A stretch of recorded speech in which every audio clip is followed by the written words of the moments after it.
মাত্র ১ কাপ গুঁড়ো দুধ দিয়ে দোকানের মতো হুবহু পারফেক্ট গোলাপ জামুন বানিয়ে দেখাবো। 100% নো ফেল। ১ কেজিরও বেশি হয়েছে। কতটা ফুলকো আর কতটা সফট দেখেই বুঝতে পারতেছেন। তো আমি ১ কেজিরও বেশি বানিয়ে নিব।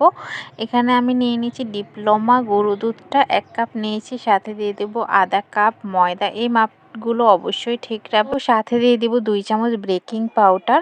মাপগুলো কিন্তু আবারও বলতেছি ঠিক রাখবেন। শুকনো উপকরণটাকে ভালো করে মিশিয়ে নেবেন। একটা বাটিতে ২টা ডিম নিয়েছি, ফেটিয়ে নেব ভালো করে। এখানে ডিম ২টা লাগতেও পারে, নাও লাগতে পারে, তবু এই মাপের জন্য ২টা ডিমে নেওয়া ভালো। মিষ্টি বানানোর ক্ষেত্রে আপনার মাপটা ঠিক অবশ্যই রাখতে হবে। তো আমি শিরা বানিয়ে নিচ্ছি। এখানে আমি ৩ কাপ চিনির সাথে ৬ কাপ পানি দিব। এই মাপটাও ঠিক রাখবেন। আমি ১ কাপ চিনিটা দেখিয়ে দিয়েছি, আর ২ কাপ দিয়েছি, এটা আমার মোবাইলে ভিডিওতে ওঠেনি।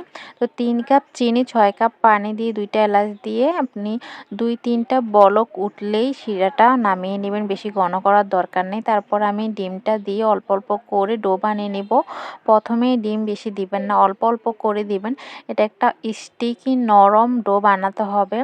যতটা নরম হবে ততটাই মিষ্টিটা সফট হবে, ভিতর থেকে পারফেক্ট হবে। তো আমার পুরোটাই লেগেছে, আপনাদের কম বেশি লাগতে পারে কাপের মাপ অনুযায়ী। তো আমি একটা স্টিকি ডো বানিয়ে নেব। এটাতে ভয় পাওয়ার কিছু নেই। তো ১ চামচ ঘি অ্যাড করে এটাকে ১০ মিনিট রেস্টে রাখবো, তাহলেই ডোটা একদম সেট হয়ে যাবে। এতে অনেকে ভয় পেয়ে যায় কিভাবে বানাবেন। ১০ মিনিট পর এটা এমনিতেই সেট হয়ে যাবে। হাতে একটু ঘি লাগিয়ে মিষ্টি শেপগুলো আপনারা সহজেই দিতে পারবেন। একটা জিনিস খেয়াল রাখবেন, মিষ্টির গায়ে যেন কোনো ধরনের ফাটল না থাকে, একদম স্মুথ থাকে। তো দেখুন আমার মিষ্টির গায়ে একটু ফাটল নেই। স্মুথভাবে বানিয়ে আমি আগে থেকে তেল বসিয়ে দিয়েছি চুলাতে। তেলটা কোনোভাবেই গরম করা যাবে না। আমি একটা একটা করে বানিয়ে দিয়ে দিয়েছি, এটা দেখাতে পারিনি। তারপরে এই তো কিছুক্ষণ পরে দেখবেন মিষ্টিগুলো ফুলে ডাবল হয়ে গেছে। এগুলো ভাজতে কিন্তু একটু টাইম নিয়ে ভাজতে হবে। আমার ১০-১৫ মিনিট লেগেছে কালারটা আনতে। কতটা লো হিটে আমি মাঝারি আছে মিষ্টিগুলো কালার এনেছি। তো ভিতর থেকে পারফেক্ট করতে চাইলে এই জিনিসটাই করতে হবে।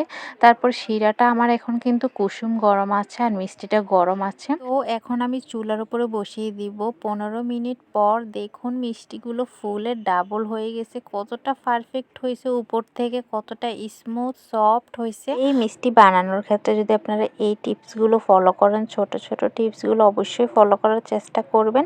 আর একটু ভালো ব্র্যান্ডের দুধটা নেবেন, তাহলে আপনাদের মিষ্টিগুলো ফাটবে না। ভিতর থেকেও অনেকটা সফট হয়েছে। আমার তো মনে হয় এই একটা মিষ্টি একজনে খেয়েও শেষ করতে পারবে না, এতটা ফুলকো হয়েছে, কতটা সফট। ভিতর থেকেও আমি দেখিয়ে দিয়েছি একটা কেটে, ভিতরে কতটা রসালো রস ঢুকে টইটুম্বর। এই মিষ্টিটা খেতে দোকানের থেকে দ্বিগুণ মজার।